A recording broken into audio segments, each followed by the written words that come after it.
Salovaara 873 266 kilometriä tunnissa. Hyvä veto hänelle. Hyvä, täältä naapurimaista meille kuskeja tulee.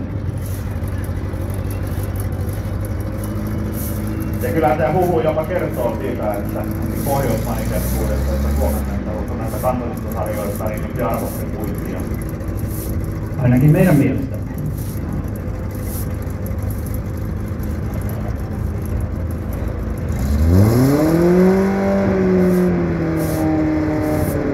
Ja sitten ET Pro ET-ryhmä, 4.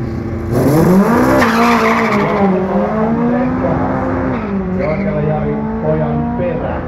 Jari Ojan perä ottaa vain 0,001 sekunnin punavalon. Eli lähellä oltiin, mutta liian kauan. Ojakalla tässä vaiheessa toisena ja Lehto kolmantena.